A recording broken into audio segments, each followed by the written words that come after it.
John Cena says no to politics, yes to Brock Lesnar. What is going on with Jey Uso after he catches a BFT? CM Punk and AJ Lee are had. Dominic Mysterio is a double champ. This is Raw Recap, a WWE and Fanatics original production.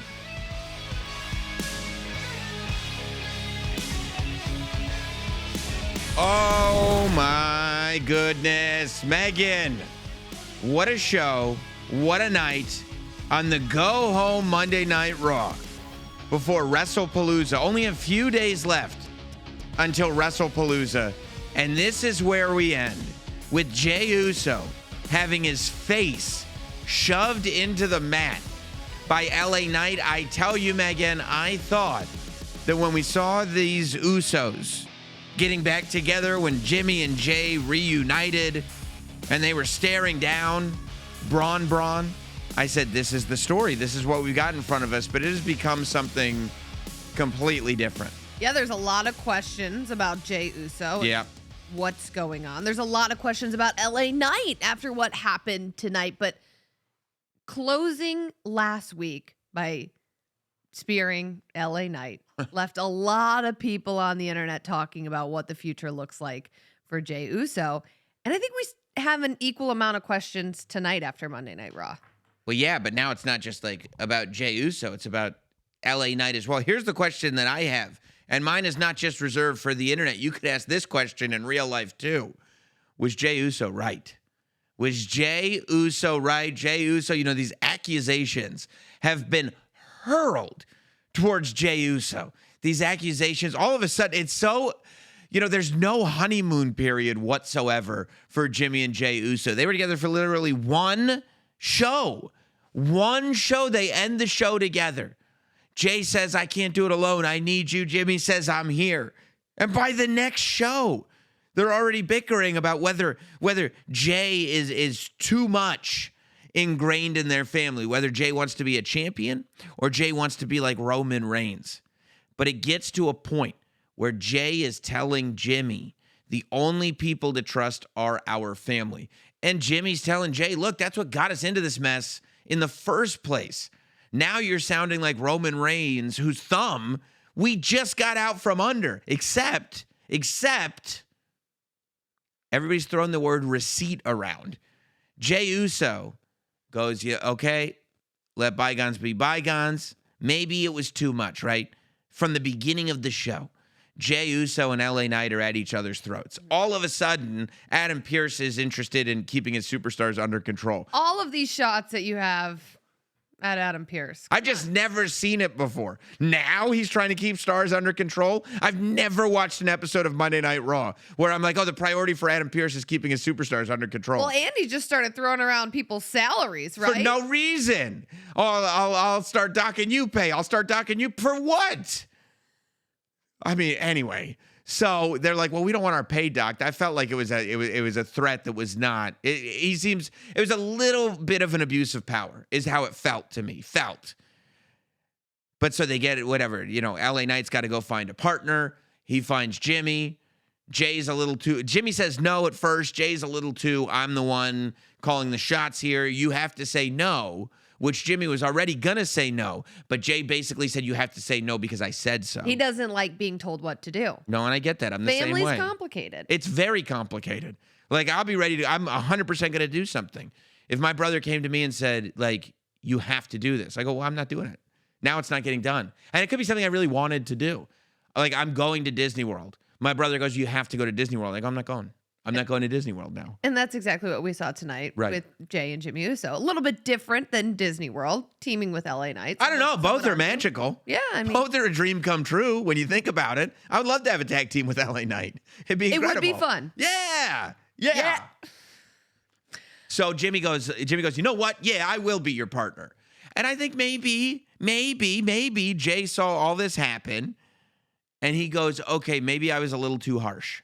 Maybe, maybe Roman was rubbing off on me. Maybe the things they're saying are true. So he goes out to ringside.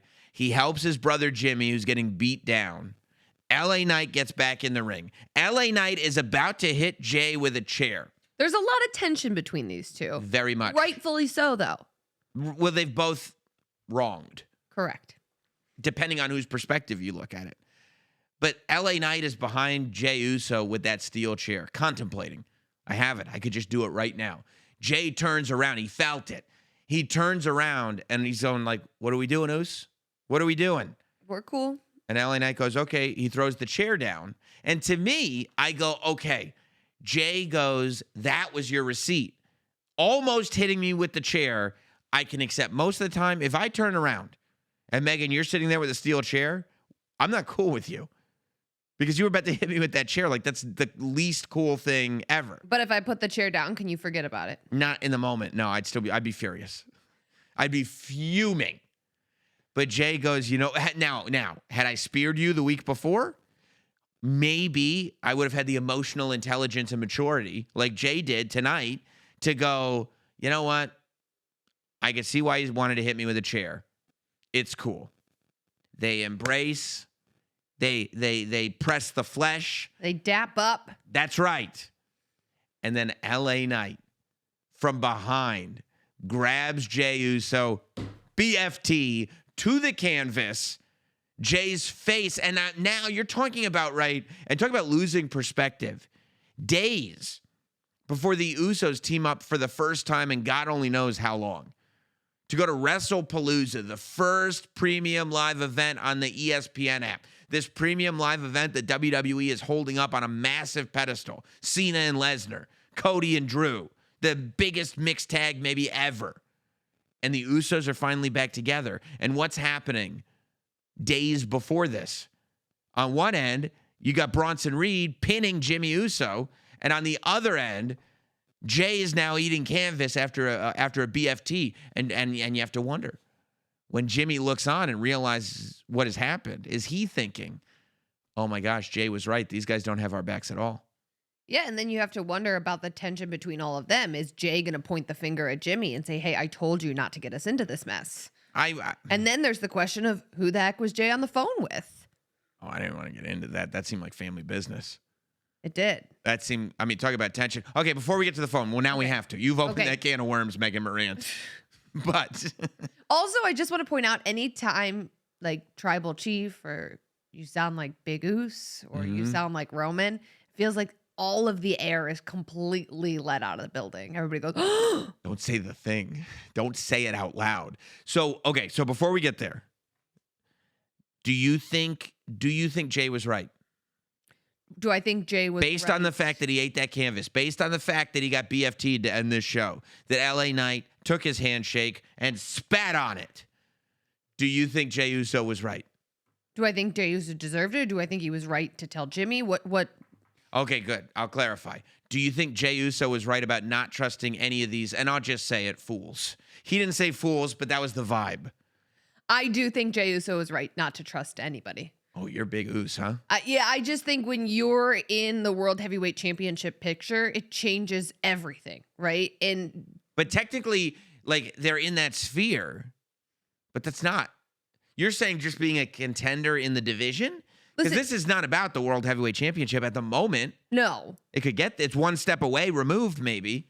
Well, the issues between LA Knight and Jey Uso, it kind of all began. Spawned from. Yeah, spawned from that fatal four-way match. Yeah. But I think if Jey Uso wants to win the World Heavyweight Championship again, he needs to take his cousin's advice, which is to stop making friends outside of the family. Well, I think Jey has no problem with that, but it's Jimmy, I think, that is like, whoa, that sounds like what we used to do. And I didn't know we were doing that anymore. What do you think of this idea that just in general, just for success in the WWE, that Jey and Jimmy should isolate themselves and stick to, for lack of a better term, bloodline?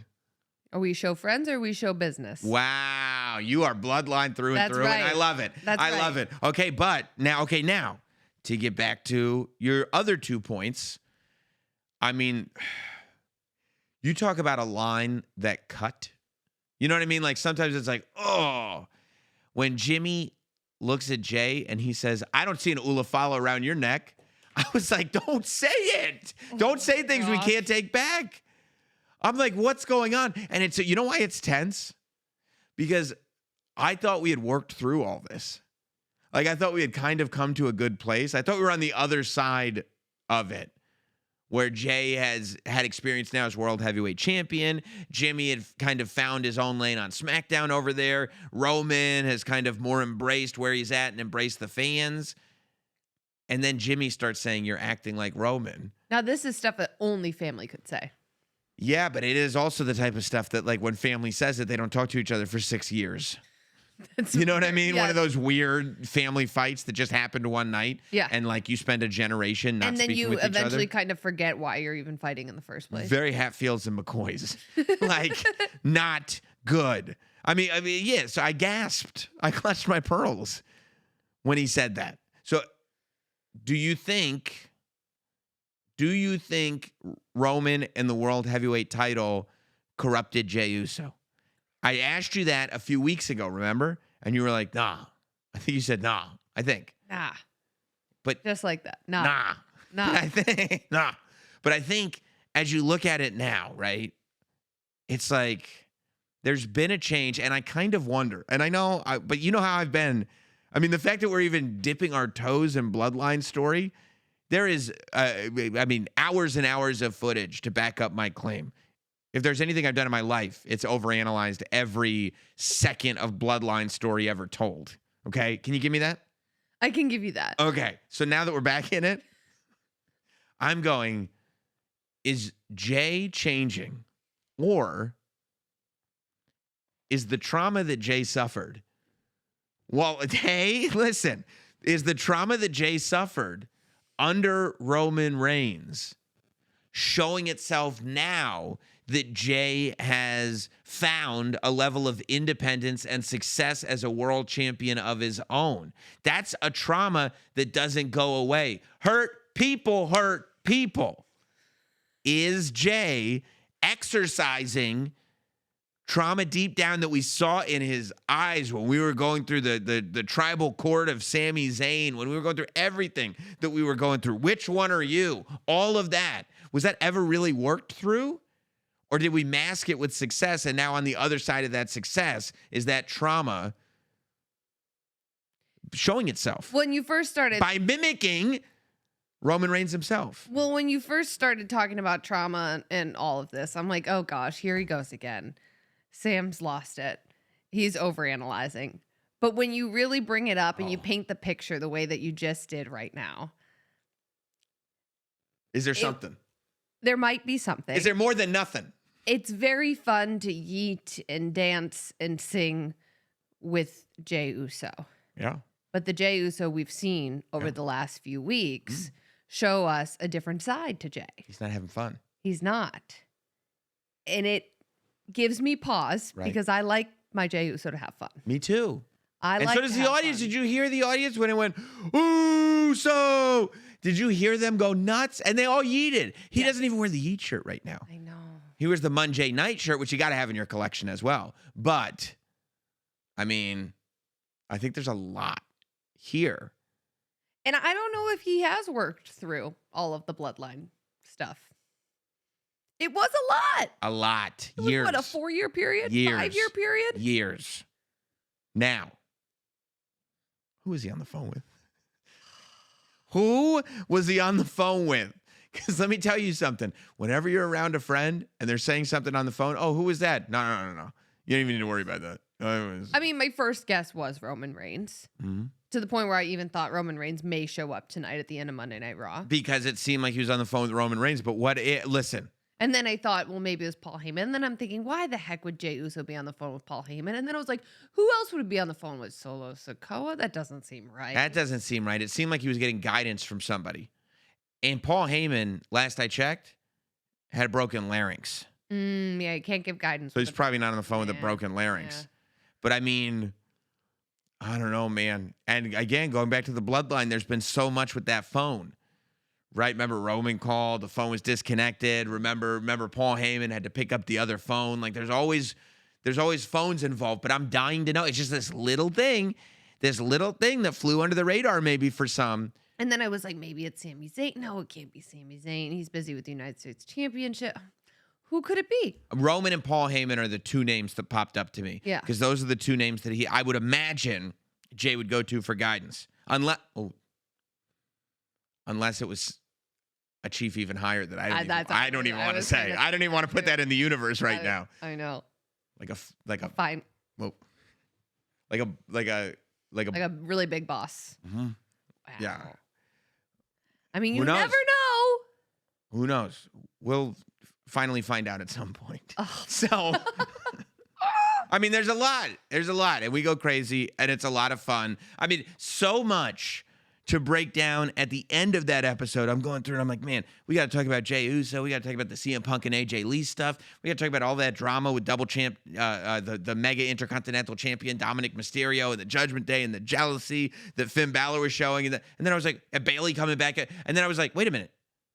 What about the fact that we opened Monday Night Raw in Springfield, Massachusetts with John Cena? What about the fact that Monday Night Raw was in Springfield, Massachusetts? Right.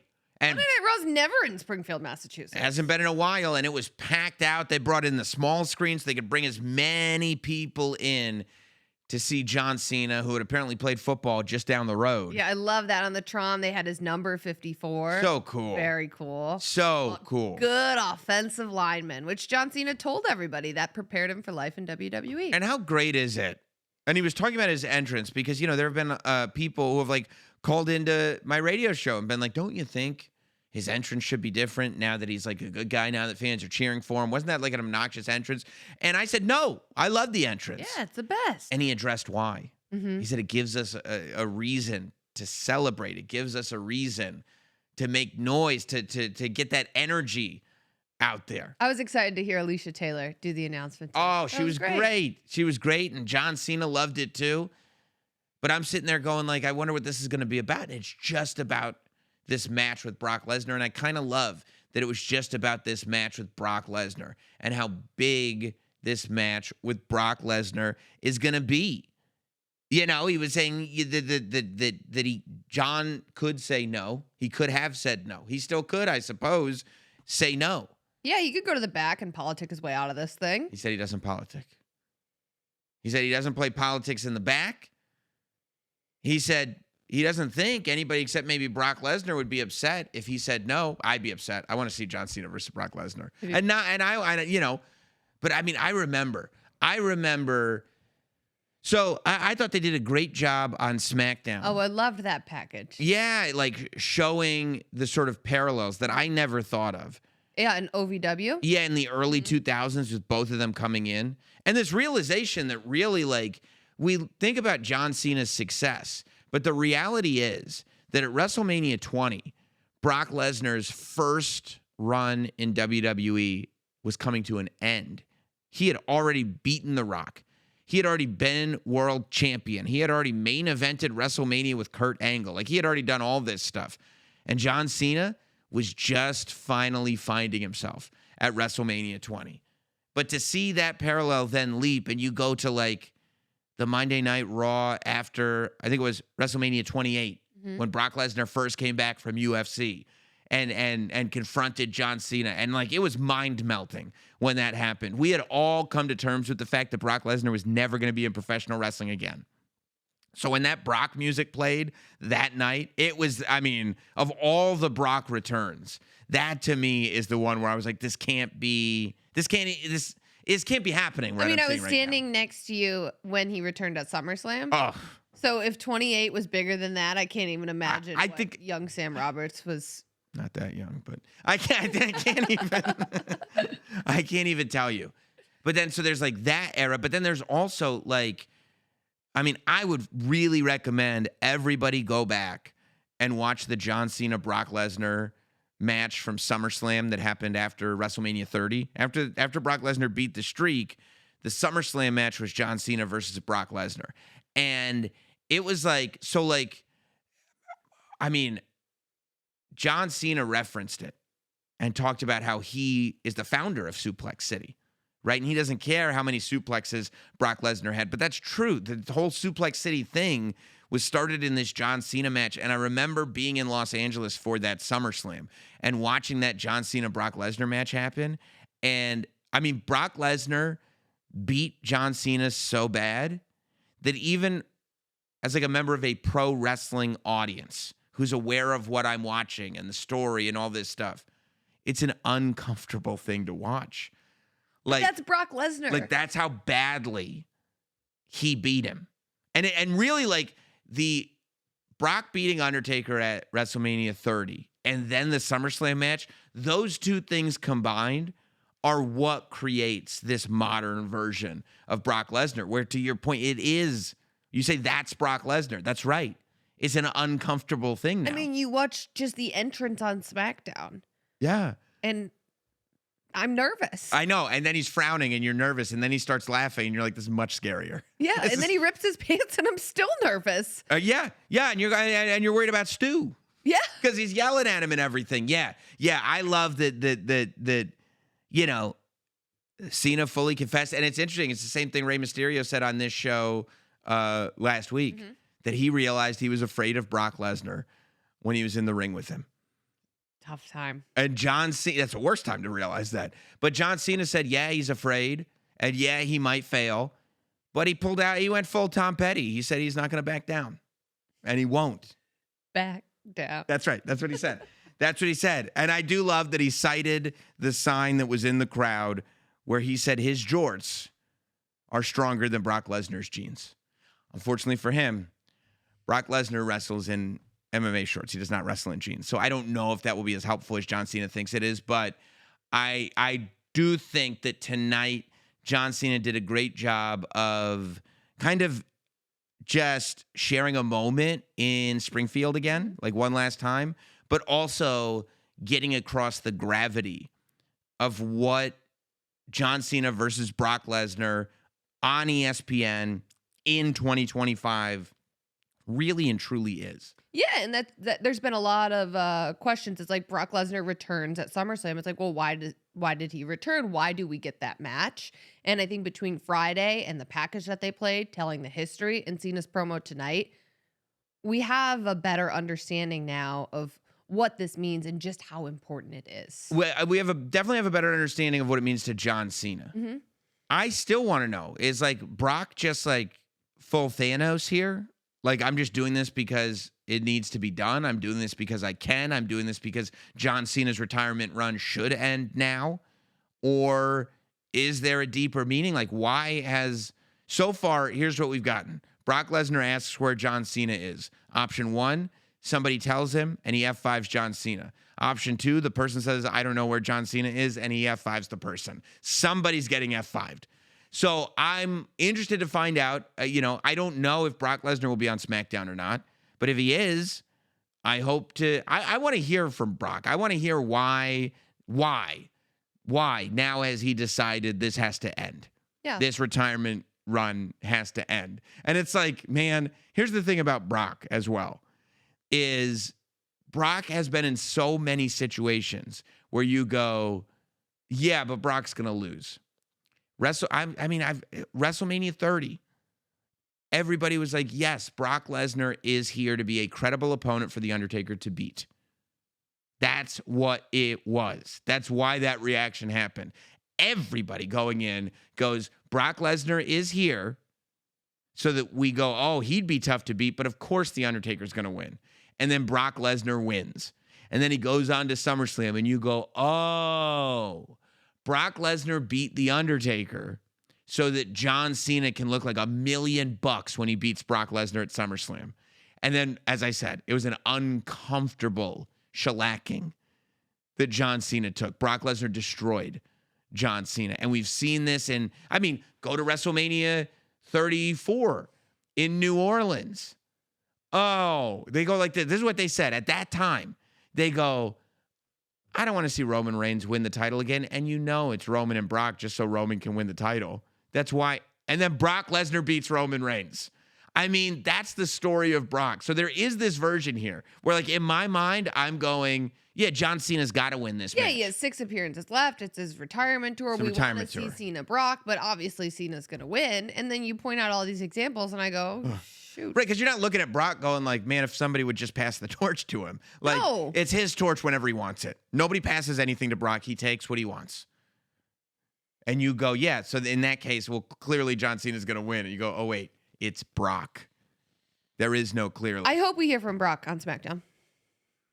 Yeah, or if he doesn't want to, that's fine too, Brock. That's fine. Whatever you want. Whatever you want. Look, I got to tell you,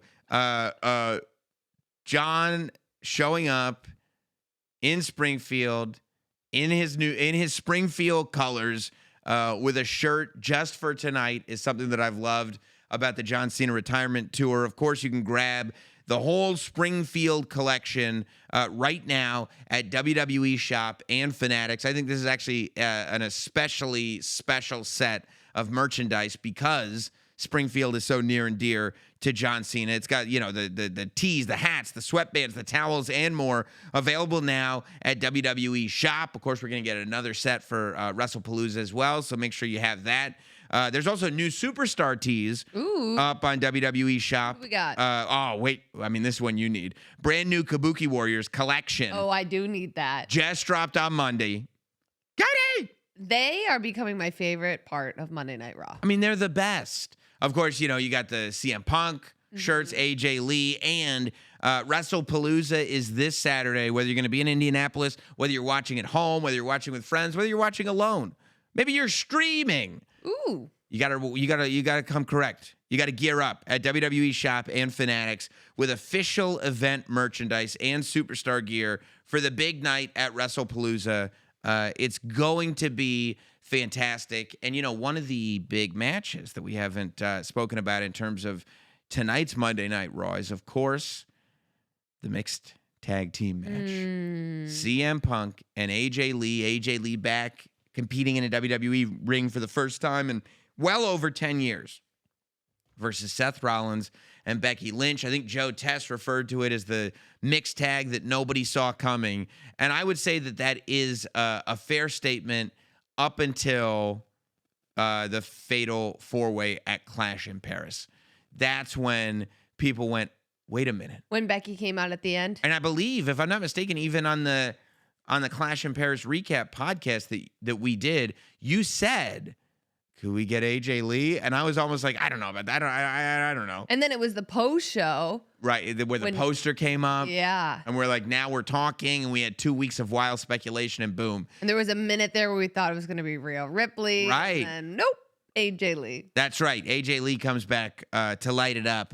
And we saw the face-to-face tonight. Seth Rollins, Becky Lynch, dressed like the Elvis 68 comeback special. They looked great. Black leather head to toe. CM Punk and AJ Lee come out, both rocking AJ Lee t-shirts. Now first, I do like the couple coordination. You like that?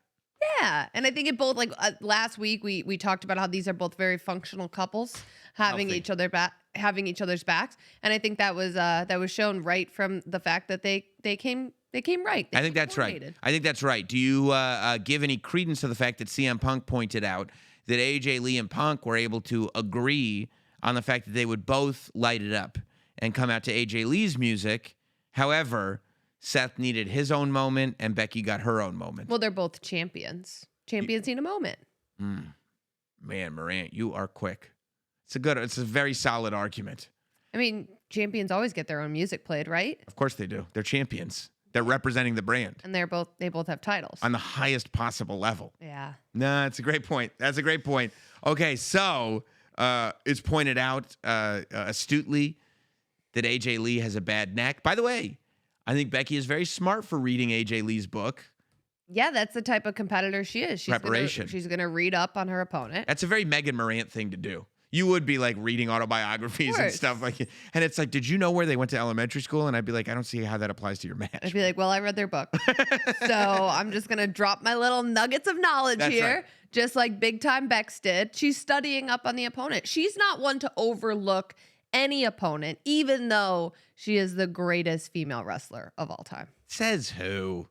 Not just her. Not just Megan Morant. No? Not just Becky. Other people too. No. Sports Illustrated. Really?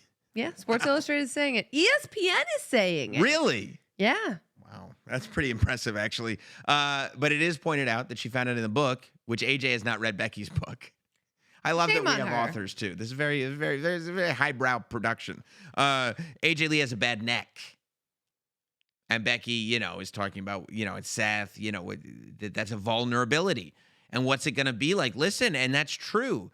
What's it going to be like to get back in the ring and see how after 10.5 years that neck, responds to professional wrestling again?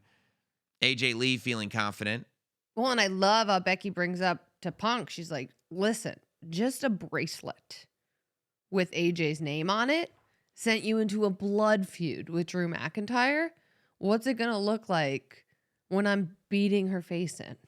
Yeah, and it was a big visual, and it did make CM Punk upset even in that moment. But that's true. I mean, and I think that they're preying on that, and I think that Rollins hit on it when he said, "Look, AJ, you may be unpredictable, but I can read your husband like a book." Another reading reference. Yep, there we go. Lots of authors here. But the fact that like there is this sort of attention being brought to. Is CM Punk going to get emotional? We've seen how happy he is that AJ's back. Is that emotion that could come and haunt him in this match? Yeah, and then there's also the fact that AJ's been out of the ring for 10 years. Is ring rust a thing? Is that a factor? Is the neck okay? Is CM Punk going to spend parts of the match looking out for AJ? Whereas Becky and Seth, both champions, both not having any ring rust at the moment, that I can see. I couldn't imagine. I mean, where would the rust collect? Nowhere. They're too active. That's right. They're too active. So they're not going to spend time worrying about each other. And they're probably going to plan accordingly. Just like we saw tonight. I mean, a masterclass. They got you too. I saw you. I was watching you. I know. They got you. You were trying to figure out how you're going to bring this into the spin zone. I was. You were like, oh my God. Already trying to spin it. And then just like that, when I thought that Becky and Seth couldn't get on the same page, the man comes in and delivers probably the slickest manhandle slam that I've ever seen. Slickest? I mean, it's definitely top 4, and it ain't 4. Wow. Yeah, I mean, she's a pretty slick character, that Becky Lynch. But yeah, we see this moment where like AJ Lee slaps Seth Rollins in the face, because Seth, speaking of lines that were absolutely cutting, and you knew where he was going. We talked about that Ulafala line that was like a punch to the gut. This was like a stab to the gut. Yeah. And you know where he's going, where the crowd is chanting. And Seth is now just ignoring the crowd from chanting. The crowd had some good ones during this one. What else did they chant? Well, they chanted a lot of different things. Yeah. I mean, they chanted constipated at one point. Yeah, that was the one. Which Seth Rollins said that was too far. That was too far. And I don't know that to be true. Is that brought up in Becky's book or? She did not talk about constipation. Okay, all right. Maybe so I don't know. Next one. I don't know if that's true at all, but it's possible. We just don't know one way or the other, and we can't talk about that. Yeah. But Can't speculate on that. No. It's too personal. But yeah, Seth looking at AJ going, CM Punk gets up and leaves when he feels like things have let him down. And he says it nice and slow. And I go, oh, I know. No. So you better pray that when she beats you within an inch of your life, he doesn't leave you too. And it's like, oh, and that's how he gets the slap across the face. He deserved it. And then, while he was looking for it, Mm-hmm. it was all part of the plan because then he goes, he uses the Punk line. I would never put my hands on a woman, but luckily I know someone who will. And Becky's like, not me. I'm not doing that. Like, you got me into this. I'm not doing that. And that's when, and I was like, ooh, this looks bad. And then you're sitting there going like, how do I get on a podcast and pretend that this is good news? It's terrible news. I was. Yeah. I mean, the wheels were spinning. Yeah, I don't even know how I can get this into the Morant I was factory. about to start saying like Becky was right. Seth put her in a bad spot. I mean, defend Becky at all costs. It would have been one of those frustrating ones where I was looking at you going, you don't believe what you're saying. Why are you saying it? But you didn't have to say it. Didn't have to say it and I thought it was so good, man. I thought it was so good because all of a sudden, like, now Becky's out of the ring and Seth face mushes CM Punk. And then CM Punk goes after Seth. They go for a chase. Now Becky gets in the ring, takes out AJ Lee. And then Punk dives in to help. And then, Becky just starts slapping him and slapping him and slapping him. I love how she doesn't just deliver one slap. No. She always does multiple. And she hits hard, dude. Yeah. She hits hard. But she's slapping him. And it's like, and not only is he getting slapped in the face again by the Intercontinental Champion, but he also knows, like, they made them look like fools. Mm-hmm. They completely tricked them. And then the icing on the cake, the cherry on top. Yeah. Perhaps. I mean, it's up there with the Kabuki Warriors backstage segments. the best part of Monday Night Raw, Becky and Seth just kissing, macking on each other. I don't want to end the show. Loved it. First of all, it wasn't the end of the show. Well, it was the end of the segment. There was a whole hour of. It might as well have been, dip to black. There's like an hour and a half of Raw after that. What do you mean end the show? And second of all, this smooch was not the best part of Monday Night Raw. It's up there. Didn't that make you feel all warm and fuzzy? No, like maybe love feel was real. uncomfortable, weird. It made me feel like my parents were kissing, and it was like, what are you guys doing? What are you guys doing? I was fired up. I was happy for them. I love, and it's good to see people loving one another. Again, these are these healthy couples that are on the same wavelength, whether you agree with the wavelength or not. Like maybe you don't agree with the morality behind what Seth and Becky did, but they're on the same page, right? Love to see it. Maybe you operating as a unit, right? And AJ Lee and CM Punk are on the same page. Everybody's on the same page. It's just which page is victorious at WrestlePalooza. I will say I'm very excited to see AJ Lee wrestle. It's wild. It's so surreal. I mean, you look at the roster up and down. I mean, we had this incredible match tonight between Lyra and Roxanne Perez, and you see the influence of AJ Lee all over that match. 100%. And now we get to see AJ back a decade later. Yeah. It's going to be amazing. It's going to be amazing. As much as I love Becky Lynch, and I said this on your radio show, I'm having a hard time not cheering for AJ. Yeah, and hopefully you get the opportunity at some point that maybe AJ's not fighting Becky Lynch, so you can just, okay, she's awesome. Yeah. Yeah. So you would say that moment was the finest moment of WWE Raw tonight? It's up there. Oh, that's weird because WWE Top's finest is this big. We did there. Yeah. It's finally. Finest WWE has come back to the hobby. That's right. Top's finest WWE is back, releasing on September 26th. This set is a high-energy tribute to sports entertainment built for collectors who crave vibrant designs, premium tech, chase-worthy pulls. Some of the case hits in this. I'll tell you about them. Okay. Every box delivers a thrilling mix of content. 2 autographs per box.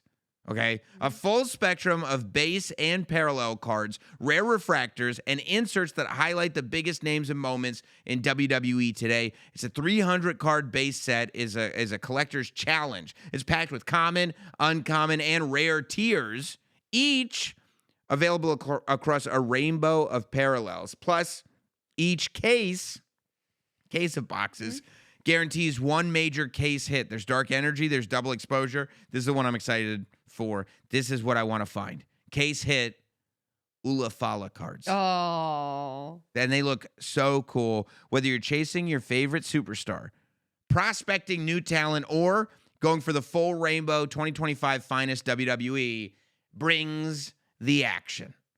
I can't wait to rip some of those packs. Was your knife? I mean, you're going to use this? I'll probably use the sword here in the basement. Don't tell my mom it's down here. Megan, I think it's time for us to bring our first guest onto the WWE Raw recap. Of course, one of the greatest analysts that we could possibly have, friend of the show here on the Raw recap, Big E is back. And Big E, we start with one question and one question alone. What do you think of the Mexican Destroyer? I love it. I need more Mexican destroyers, Canadian destroyers. I need destroyers from every country, every region in the world. I think they should be implemented more often. I am very pro destroyer of any and all type, honestly. Just give me more. Love it. Wow, even after what we saw it did to your old pal, Xavier Woods, I mean, he had surgery last week. He did have surgery. Open head surgery. But that is not why. Oh. I don't know. Social media told me for a while. What? He has. Look, when you spend a decade around someone, I've known about this growth in his head for years. All right, this is not because of the Canadian Destroyer. Look, I don't want to get into how intimately I know the bodies in the locker room, but trust me, if there's a body I know, it's Xavier Woods. That thing was nasty. But by the way, trust me, if there's a body I know, it's Xavier Woods. We've also heard that about Chad Gable. Mm-hmm. We've heard that about quite a few bodies. It's becoming thematic, actually, on Raw Recap. look, I mean, what do you think happens when guys are done with their matches? They go to the back, people get naked. I'm sorry, it's just true. People go into the locker room, they get naked. I don't go out of my way to look. I'm not trying to look, but that's what happens in a locker room, all right? And when you see that every day, look, when I first started on the road, we would do 5 shows a day, 5 shows a week, every single week. That's a lot of opportunities to look at naked men. Opportunities I didn't ask for, but opportunities I got nonetheless. I think that's totally fair. I think that's And you are one to always capitalize on your opportunities. We know that about you. So You have to. You have got to. to. do. You Yes. absolutely do. You absolutely do. Hey, speaking of somebody that capitalized on an opportunity tonight, how about we finally get it after all these vignettes that we've been seeing, and I think vignettes that have been ones that people have talked about a lot. There's a lot of anticipation, a lot of wild speculation as to what Bayley would be doing, what the plan was here, and we got the return to television. Bayley is back tonight, and already on one show, not only did we see multiple potential arguments with herself, but we got to see the hugger, and we got to see the I mean and call everybody idiot version of Bayley. Yeah, you know what? I was excited to see the version that came out and saved Lyra, and see, obviously, Hugger Bayley is so iconic. Bayley, we grew to love. So I think seeing sprinklings of that was pretty cool. But then seeing a very different version in the locker room makes me question where all of this is headed. Is this some kind of split personality? Is she playing mind games here? I'm not sure what's going on, and I think that same confusion that I had sitting at home is the confusion that I saw on Lyra's face as well. So I'm not sure what to make of this version of Bayley. And I thought that the last several weeks, the last month or so, that we've seen these vignettes of Bayley, you don't know whether she's coming or going. You don't know whose side she's on. You don't know where her mind is at. But what I do love is that we're seeing a very interesting Bayley. It makes me want to tune into everything she says and does, because I have no idea where this is going. Yeah, and I think too, and Megan, I think we were talking about this while we were watching the show, that like, what if it is a mind game? And I'm not sure that it is a mind game. It's either a mind game or it's one of those things where after being a on the road every show, like one of those sort of fully reliable performers for the amount of years that Bayley has, could have also taken a toll on her brain. But something happened where she went from Lyra, I want you out of my life. Or no, Lyra saying, Bayley, I want you out of my life. She said, stay the hell away from me. To now tonight, Lyra going into Bayley's locker room and saying, thank you, I'm sorry. Like in an instant, just Bayley being completely unpredictable, beating down both Raquel Rodriguez and Roxanne Perez. Then jumping on Joe Test. I think she thought Joe Test was Michael Cole because she said, hey, and started giving him hugs, started kissing Corey Graves on the forehead, running around, hugging people in the crowd. Now she's backstage. I think Lyra was just thrown for such a loop that she forgot that this whole sort of tension is based on the fact that Lyra was fed up with Bayley, not the other way around. Yeah, and don't forget, this all started back at WrestleMania, too, when Lyra called Becky Lynch to replace Bayley. Right. I mean, Bayley's been through a lot this year. Yeah, she has. Poor woman had her WrestleMania spot taken from her by Becky. She's been through a lot, and I think it shows. I think she is ready to snap. And to your point, spending as much time as you do on the road can definitely wear on your mental health. So, I don't know what to make of this version of Bayley, but she's been pushed too far, clearly. I mean, She has her own locker room, which is kind of wild. she does have, and it was a pretty nice room It too. was. Good for Bayley. She's earned it.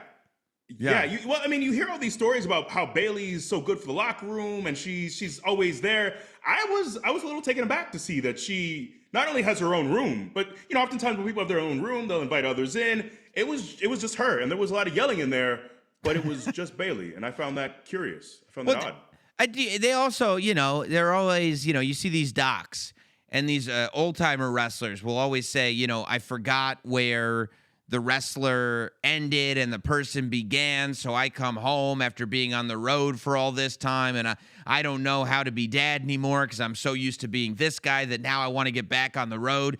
does it ever kick in where you're like, well, I've been so many different versions of myself over the last, however, 10 years or so that I don't even know exactly who I am anymore?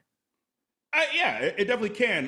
Look, I didn't really evolve. I just kind of stayed my same goofy self for the last 11 years. So what about the 5? What about the 5? That is true. But that was a long time ago. Yeah. So if you just decide like this is who I am and I'm not going to change for anyone, you'll be fine. But Bailey she's done a lot over the last couple of years to evolve, to tweak herself. So I think it is very easy to get lost in those different iterations of who you are. But yeah, I know she's someone who is a fundamentally important figure in women's wrestling, and I just want to see her more involved. I want to see her in the title picture again.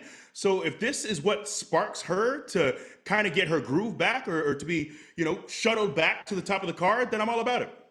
I'm actually really glad that you're here, Biggie, because it's just you have a perspective on this that I think I certainly couldn't speak to.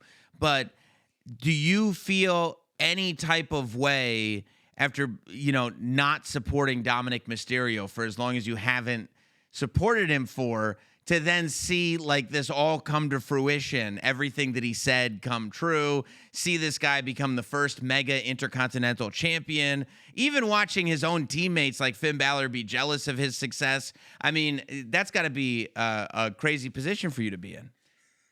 I don't think, I think you're mischaracterizing me, for one. I don't think I've been someone who has taken jabs at Dom's talent.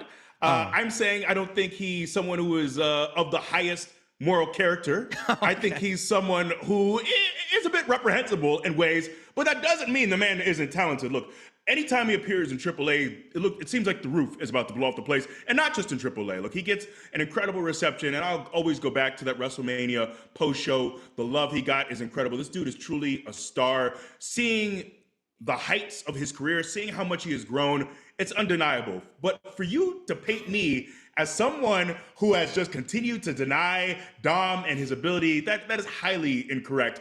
I just want to have some perspective. Can we have some balance for once in the media? Can we have some nuanced perspective? Can it not just be your side and my side? God forbid that we have conversations with layers, Samuel. I don't know. That's just how I have always taken it. I feel like I've kind of supported Dom, and you've been a huge naysayer, and it's kind of, shown itself to be what it is. That's all. That's my perspective. That's all. Megan, is this man accurate? He did the same thing to me last week, claimed that I was a big Dominic naysayer, that I was a Dominic hater as well. Sam also likes to remind everybody that there's plenty of room on the Dominic bandwagon, but then when you go to get on the bandwagon, he'll remind you that you weren't on it in the beginning. So I mean, there's sections of the bandwagon is divided into sections. There's a hierarchy. I mean, I'm just disappointed that Finn Balor spilled champagne over the nuggets. Did you see? I don't know if they were nuggets or tenders. I would definitely need to take a closer look. You may be right. I think they're nuggets. But did you see Dom's face? I mean, he was furious when he saw that champagne hit the nugs. I mean, furious, stared right at him. I thought he was going to turn into Cyclops from the X-Men, just burn a hole right through him. The man is very serious about his tendies and his nuggies. And for those out there who wonder if this is just something he does on TV, it's very real. This man lives the life. But also, interestingly, much like Woods, I don't know if you know this about Woods, but he's also someone, he doesn't eat vegetables at all. If there's any piece of lettuce, any kind of broccoli, even chives, I've seen him send back something that just had chives because it's too close to a vegetable. And I wonder, in 5 to 10 years, I need some kind of a MRI or some kind of interior scan of, look, Dom and Woods on the surface, they're muscular, they're in shape, all that. But the rot that had to be going on inside their bodies because they refuse to put proper nutrition in it. I have concerns. I have very, very strong concerns. Hey, wait. He's not even. I feel like you're being attacked because you could also be thrown in this category as well. No, I'm not the biggest vegetable fan, but I will pick out. I would never send something back because it had chives in it. That's a wild thing to do. So my thing is, I don't want to get a sidetrack, but does this extend to the way you raise your child? Do you allow your child to also not have vegetables? No, well, I mean, I don't. So my wife is a very nutritious eater. So, I mean, literally, like, it'll be my wife having something that's very good for her. The children will even be eating sushi. And I'm sitting there, with tenders and no side dish. And there have been many times where at the end of dinner, my wife will fix a great plate and the children are finishing their food and she's finishing her food. And you will see a plate left behind and all that's left on the plate is leafy greens. And I go, well, all done. All done, because I look at it as like a decoration almost. I'll leave the accoutrement where it was, and I'll eat the food. Thank you very much. I think you got to do better. You're too old for what are you this, talking man. about? You're too old. You think so? I mean, so far I'm fine. I've already lost my hair, so what's. So Dominic's body, Sam's body, and Wood's body, we need a MRI on to see. Yeah, I don't know if I could see pull the off. rot. I don't know if I could pull off Yes. suspenders and no shirt the way Woods can, though. Please don't. Maybe I don't even think That's I'll not attempt. your look. No, not it's your probably look. not. It's probably not. We all have our own thing. What about the sort of complications, I'll say, in the story that we see of Io Sky and Stephanie Vaquer as we head to WrestlePalooza and this match to determine the vacated Women's World Championship. So like last week, we didn't even get that contract signing. We didn't even see Stephanie Vaquer, and it got a lot of fans yapping about what was really going on. Then we see Stephanie on Tuesday on NXT, and she's going to be on Homecoming, as a matter of fact, this week on NXT. But the fact that on one end, you have Rhea Ripley already putting it out there, approaching Stephanie Vaquer right away and going, hey, just so you know, there's no mystery as to what's on the other side of this thing. I'm the thing that's on the other side of this thing. And then on the other side of the match, you've got Io Sky, who's dealing with Asuka and Kairi Sane. And, even when the New Day was at their absolute friendliest, it never seemed like you guys didn't allow each other to be friends with other people. But the possessiveness of Asuka and Kairi Sane, and really, it's Asuka. It really seems like Asuka might be the issue here.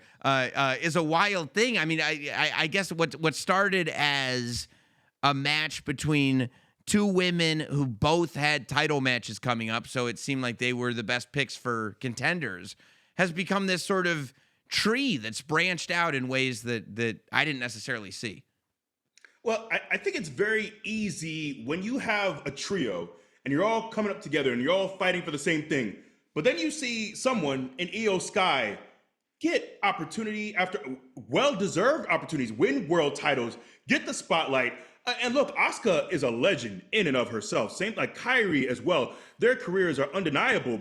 But I think it's very easy when you see you guys were all in it together. And look, even I go back to my own experiences.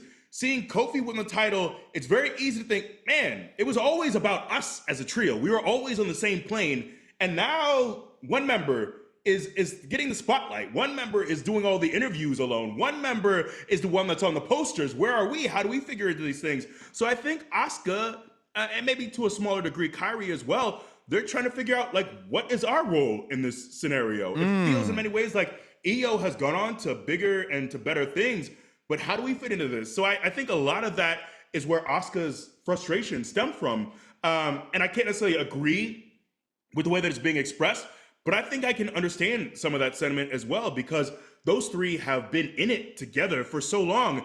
And now, like, Io has really propelled herself over the last year or so as a real star, a true capital S star in WWE. And I love seeing the reception that she's gotten over the last year or so. The fans have really taken to her. I love seeing the emote take off as well. You gotta do it. You just gotta do it.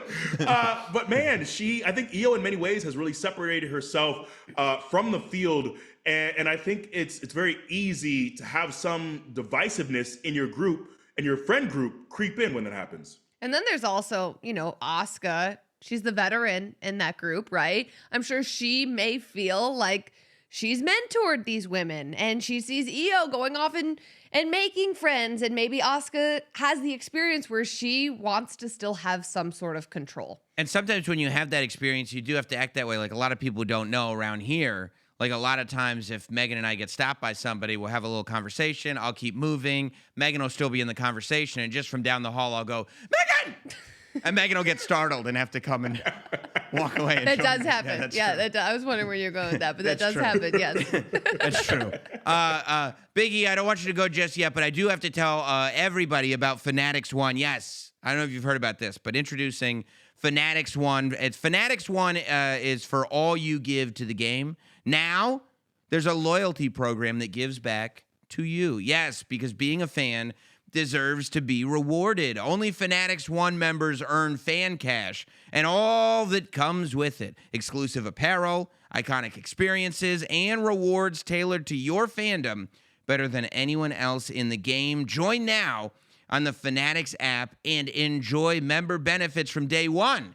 Free shipping and returns, exclusive access to product drops, and the ability to earn and redeem fan cash whenever you shop and play with Fanatics. Get on that app, join Fanatics One, and there is so much that I want to talk to you about when it comes to what we can expect at WrestlePalooza. But I'll tell you what, usually we say goodbye now and we don't see you guys for another week. 2 more recap podcasts Let's go. before we get to the next Raw recap.